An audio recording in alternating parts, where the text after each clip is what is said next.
ನಮಸ್ಕಾರ. ಬುದ್ಧಿವಂತಿಕೆ ಹಾಗೂ ಪರಿಶ್ರಮಕ್ಕೆ ಹೆಸರಾದ ಕನ್ಯಾ ರಾಶಿಯ ಎಲ್ಲರಿಗೂ 2026ರ ಭವಿಷ್ಯದ ಈ ವಿಶೇಷ ವಿಶ್ಲೇಷಣೆಗೆ ಆತ್ಮೀಯ ಸ್ವಾಗತ. ಹೌದು, ಕನ್ಯಾ ರಾಶಿಯನ್ನ ತಕ್ಷಣ ನೆನ್ಪಾಗೋದೇ ಬುದ್ಧಿವಂತಿಕೆ, ಶಿಸ್ತು ಅಲ್ವಾ? ಎಲ್ಲಾದ್ರಲ್ಲೂ ಒಂದು ಪರ್ಫೆಕ್ಷನ್ ಇರಬೇಕು ಅಂತ ಬಯಸೋದು ಇವರ ವಿಶೇಷ ಗುಣ. ಜೀವನದಲ್ಲಿ ಯಾವಾಗಲೂ ಒಂದು ಸ್ಥಿರತೆ, ಪ್ರಗತಿ ಹಾಗೂ ಒಳ್ಳೆ ಭವಿಷ್ಯ ರೂಪಿಸ್ಕೋಬೇಕು ಅನ್ನೋದು ಇವರ ಮೂಲಭೂತ ಆಶಯ. ಹಾಗಾದ್ರೆ ಈ ಎಲ್ಲ ಆಸೆ ಆಕಾಂಕ್ಷೆಗಳನ್ನ ಈಡೇರಿಸ್ಕೊಳ್ಳೋಕೆ 2026ನೇ ವರ್ಷ ಸಪೋರ್ಟ್ ಮಾಡುತ್ತಾ?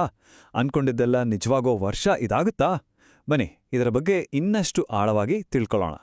ಈ ವಿಶ್ಲೇಷಣೆಯಲ್ಲಿ ನಾವು 2026ರ ಗ್ರಹಗಳ ಸ್ಥಾನ ಹೇಗಿದೆ, ವೃತ್ತಿ ಆರ್ಥಿಕ ಜೀವನದಲ್ಲಿ ಏನಿದೆ, ವೈಯಕ್ತಿಕ ಸಂಬಂಧಗಳು, ಆರೋಗ್ಯ, ಹೀಗೆ ಎಲ್ಲದರ ಬಗ್ಗೆನೂ ನೋಡೋಣ.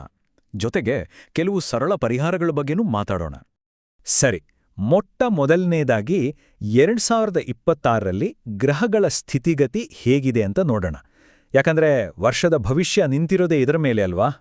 ಓಕೆ, 2026ರ ಗ್ರಹಗಳ ಸ್ಥಿತಿ ತುಂಬಾನೇ ಇಂಟ್ರೆಸ್ಟಿಂಗ್ ಆಗಿದೆ. ನೋಡಿ, ಗುರುಗ್ರಹ ಲಾಭದ ಮನೆಯಾದ 11ನೇ ಮನೆಯಲ್ಲಿ ಕೂತಿದ್ದಾನೆ. ಅಂದ್ರೆ ಏನು? ಹಣಕಾಸಿನ ವಿಚಾರದಲ್ಲಿ ಒಳ್ಳೆ ಪ್ರಗತಿ, ಅಂದುಕೊಂಡಿದ್ದು ನೆರವೇರೋದು, ಫ್ರೆಂಡ್ಸ್ ಸಪೋರ್ಟು ಎಲ್ಲ ಸಿಗುತ್ತೆ. ಇನ್ನು ಶನಿ, ಅವನು 6ನೇ ಮನೆಯಲ್ಲಿದ್ದಾನೆ. ಇದು ಚಾಲೆಂಜು, ಕಾಂಪಿಟಿಷನ್ ಇರೋ ಜಾಗ. ಆದ್ರೆ ಇಲ್ಲಿರೋ ಶನಿ ಶತ್ರುಗಳನ್ನ ಗೆಲ್ಲೋ ಶಕ್ತಿ ಕೊಡ್ತಾನೆ. ಸ್ವಲ್ಪ ಹುಷಾರಾಗಿರ್ಬೇಕಾಗಿರೋದು ರಾಹು ಕಡೆಯಿಂದ. ಯಾಕಂದ್ರೆ ಅವನು 7ನೇ ಮನೆ ಅಂದ್ರೆ ಪಾರ್ಟ್ನರ್ಶಿಪ್, ಮದುವೆ ಮನೆಯಲ್ಲಿದ್ದಾನೆ. ಸಂಬಂಧಗಳಲ್ಲಿ ಸ್ವಲ್ಪ ಎಚ್ಚರಿಕೆ ಬೇಕು. ಆಮೇಲೆ ಕೇತು, ಅವನು ಮೊದಲೇ ಮನೆಯಲ್ಲೇ ಇದ್ದಾನೆ. ಅಂದ್ರೆ ವ್ಯಕ್ತಿತ್ವದ ಮೇಲೆ ಪ್ರಭಾವ ಬೀರ್ತಾನೆ. ಇದರಿಂದ ನಿಮ್ಮ ಬಗ್ಗೆನೇ ಹೆಚ್ಚು ಯೋಚನೆ ಮಾಡೋ ಹಾಗೆ ಆಗತ್ತೆ. ಸರಿ, ಈ ಗ್ರಹಗಳ ಆಟ ಈ ವರ್ಷ ಹೇಗಿರುತ್ತೆ ಅಂತ ಈಗ ಡೀಟೇಲ್ ಆಗಿ ನೋಡೋಣ. ಮೊದಲಿಗೆ ಕನ್ಯಾ ರಾಶಿಯವರಿಗೆ ಅತ್ಯಂತ ಭರವಸೆ ಮೂಡಿಸೋ ಕ್ಷೇತ್ರ ಅದೇ ವೃತ್ತಿ ಮತ್ತು ಹಣಕಾಸು. 2026 ಈ ವಿಚಾರದಲ್ಲಿ ಒಂದು ದೊಡ್ಡ ತಿರುವು ಕೊಡೋ ವರ್ಷ ಆಗ್ಲಿದೆ. ಗುರು 11ನೇ ಮನೆಯಲ್ಲಿರೋದ್ರಿಂದ ಕೆರಿಯರಲ್ಲಿ ಒಂದು ದೊಡ್ಡ ಜಂಪ್ ಅಂತಾನೇ ಹೇಳ್ಬಹುದು. ಪ್ರಮೋಷನ್ ಆಗ್ಬೋದು, ಒಳ್ಳೆ ಕೆಲಸದ ಆಫರ್ ಬರಬಹುದು, ಅಥವಾ ನಿಮ್ಮ ಕೆಲಸಕ್ಕೆ ತಕ್ಕ ಗೌರವ ಸಿಗೋ ಸಾಧ್ಯತೆ ತುಂಬಾ ಇದೆ. ಬಿಸ್ನೆಸ್ ಮಾಡೋರ್ಗೆ ಫಾರಿನ್ ಕಾಂಟ್ಯಾಕ್ಟ್ಸಿಂದನೂ ಲಾಭ ಆಗ್ಲಿದೆ. ಶನಿ ಬಗ್ಗೆ ಹೇಳೋದಾದ್ರೆ ಇದೊಂದು ರೀತಿ ಡಬಲ್ ಎಡ್ಜ್ ಸ್ವಾರ್ಡ್ ಇದ್ದ ಹಾಗೆ. ಒಂದ್ ಕಡೆ 6ನೇ ಮನೆಯ ಶನಿ ನಿಮ್ಮಲ್ಲಿ ಕಾಂಪಿಟೇಟಿವ್ ಸ್ಪಿರಿಟ್ ಹೆಚ್ಚಿಸಿ ಎದುರಾಳಿಗಳನ್ನ ಸುಲಭವಾಗಿ ಮಣಿಸೋಕೆ ಹೆಲ್ಪ್ ಮಾಡ್ತಾನೆ. ಆದ್ರೆ ಅದೇ ಸಮಯದಲ್ಲಿ ವರ್ಕ್ ಪ್ರೆಷರ್ ಕೂಡ ಜಾಸ್ತಿ ಆಗ್ಬೋದು. ಬಟ್ ಚಿಂತೆ ಬೇಡ, ನಿಮ್ಮ ಶಿಸ್ತು ಮತ್ತು ಪರಿಶ್ರಮದಿಂದ ಇದನ್ನ ಖಂಡಿತ ಜಯಿಸ್ಬೋದು. ಇನ್ನು ಹಣಕಾಸಿನ ವಿಚಾರಕ್ಕೆ ಬಂದ್ರೆ ಗುರುಗ್ರಹದ ಬಲದಿಂದ ಆದಾಯ ಚೆನ್ನಾಗಿರುತ್ತೆ. ಸೇವಿಂಗ್ಸ್ ಮಾಡಕ್ಕೆ ಇದು ಒಳ್ಳೆ ಟೈಮ್. ರಿಯಲ್ ಎಸ್ಟೇಟ್ನಂತ ಲಾಂಗ್ ಟರ್ಮ್ ಇನ್ವೆಸ್ಟ್ಮೆಂಟ್ ಮಾಡೋದಾದ್ರೆ ಖಂಡಿತ ಯೋಚಿಸ್ಬೋದು. ಶನಿಯ ಪ್ರಭಾವದಿಂದ ಅನಾವಶ್ಯಕ ಖರ್ಚುಗಳಿಗೆ ಕಡಿವಾಣ ಬೀಳುತ್ತೆ. ಹಾಗೆ ಹಳೆ ಸಾಲಗಳನ್ನು ತೀರ್ಸೋಕ್ಕೆ ಇದು ಒಂದು ಸುವರ್ಣಾವಕಾಶ. ಒಟ್ಟಿನಲ್ಲಿ ನಿಮ್ಮ ಶ್ರಮಕ್ಕೆ ವೃತ್ತಿ ಜೀವನದಲ್ಲಿ ಒಳ್ಳೆ ಪ್ರತಿಫಲ ಸಿಗ್ಲಿದೆ. ಸೊ ದೊಡ್ಡ ಗುರಿಗಳನ್ನ ಇಟ್ಕೊಳ್ಳೋಕೆ ಹಿಂಜರಿಬೇಡಿ. ಕೆರಿಯರ್, ಹಣಕಾಸು ಎಲ್ಲ ಚೆನ್ನಾಗಿದ್ಮೇಲೆ ನಮ್ಮ ಗಮನ ಈಗ ವೈಯಕ್ತಿಕ ಸಂಬಂಧಗಳ ಕಡೆ ಹೋಗ್ಬೇಕು. ಯಾಕಂದ್ರೆ ಈ ಕ್ಷೇತ್ರದಲ್ಲಿ ಸ್ವಲ್ಪ ಜಾಗರೂಕತೆ ಬೇಕಾಗಬಹುದು. ನೋಡಿ, ರಾಹು ನಿಮ್ಮ 7ನೇ ಮನೆಯಲ್ಲಿ ಇರೋದ್ರಿಂದ ಪ್ರೀತಿ, ಮದುವೆ ಹಾಗೂ ಪಾಲುದಾರಿಕೆ ವಿಷಯಗಳಲ್ಲಿ ಸ್ವಲ್ಪ ಗೊಂದಲ, ತಪ್ಪು ತಿಳುವಳಿಕೆಗಳು ಬರಬಹುದು. ಪಾರ್ಟ್ನರ್ ಜೊತೆ ಹೊಂದಾಣಿಕೆ ಸಮಸ್ಯೆ ಕಾಣಿಸ್ಬೋದು. ಅದಕ್ಕೆ ತಾಳ್ಮೆ ಮತ್ತು ಮುಕ್ತ ಮಾತುಕತೆ ತುಂಬಾನೇ ಇಂಪಾರ್ಟೆಂಟ್. ಆದರೆ ಅಯ್ಯೋ ಅಂತ ತಲೆ ಮೇಲೆ ಕೈ ಹೊತ್ತು ಕೂರೋ ಅವಶ್ಯಕತೆ ಇಲ್ಲ.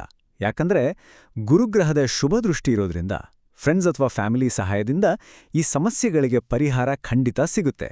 ಅವರ ಸಪೋರ್ಟ್ ನಿಮ್ಗೆ ದೊಡ್ಡ ಧೈರ್ಯ ಕೊಡುತ್ತೆ. ಇನ್ನು ಫ್ಯಾಮಿಲಿ ಲೈಫ್ ಬಗ್ಗೆ ಮಾತಾಡೋದಾದ್ರೆ ಈ ವರ್ಷ ನೀವು ಸೋಷಿಯಲ್ ಆಗಿ ತುಂಬಾ ಆಕ್ಟಿವ್ ಆಗಿರ್ತೀರ. ಫ್ರೆಂಡ್ಸ್, ಸಂಬಂಧಿಕರ ಜೊತೆಗಿನ ಬಾಂಧವ್ಯ ಗಟ್ಟಿಯಾಗುತ್ತೆ. ಕಷ್ಟದ ಸಮಯದಲ್ಲಿ ಫ್ಯಾಮಿಲಿ ಸಪೋರ್ಟ್ ಗಟ್ಟಿಯಾಗಿ ನಿಲ್ಲುತ್ತೆ. ಹಾಗೆಯೇ ಕುಟುಂಬಕ್ಕೆ ಹೊಸ ಸದಸ್ಯರ ಆಗಮನದ ಸೂಚನೆ ಕೂಡ ಇದೆ. ನೆನ್ಪಿಡಿ, ಈ ವರ್ಷ ಸಂಬಂಧಗಳನ್ನ ನಿಭಾಯಿಸಕ್ಕೆ ತಾಳ್ಮೆ ಅನ್ನೋದು ನಿಮ್ಮ ದೊಡ್ಡ ಅಸ್ತ್ರ. ಸರಿ, ಈ ವರ್ಷದ ಏಳುಬೀಳುಗಳನ್ನ ಚೆನ್ನಾಗಿ ನಿಭಾಯಿಸಬೇಕು ಅಂದ್ರೆ ಆರೋಗ್ಯ ಚೆನ್ನಾಗಿರ್ಬೇಕಲ್ವಾ? ಸೊ ಈಗ ಆರೋಗ್ಯ ಮತ್ತು ಶಿಕ್ಷಣದ ಬಗ್ಗೆ ನೋಡೋಣ. ಶನಿ 6ನೇ ಮನೆಯಲ್ಲಿರೋದ್ರಿಂದ ಆರೋಗ್ಯದ ಬಗ್ಗೆ ಸ್ವಲ್ಪ ಎಕ್ಸ್ಟ್ರಾ ಕೇರ್ ತಗೋಬೇಕು. ಸಣ್ಣ ಪುಟ್ಟ ಆರೋಗ್ಯ ಸಮಸ್ಯೆಗಳು ಬಂದು ಹೋಗಬಹುದು, ಆದರೆ ಯಾವುದೂ ಕೂಡ ಗಂಭೀರವಾಗಿರೋದಿಲ್ಲ. ರೆಗ್ಯುಲರ್ ಎಕ್ಸಸೈಸು, ಒಳ್ಳೆ ಊಟ ಮತ್ತು ಟೆನ್ಷನ್ ಕಡಿಮೆ ಮಾಡ್ಕೊಳ್ಳೋದು ತುಂಬಾ ಮುಖ್ಯ. ವಿದ್ಯಾರ್ಥಿಗಳಿಗೆ ಮಾತ್ರ ಇದು ಸೂಪರ್ ವರ್ಷ ಅಂತಾನೆ ಹೇಳಬಹುದು.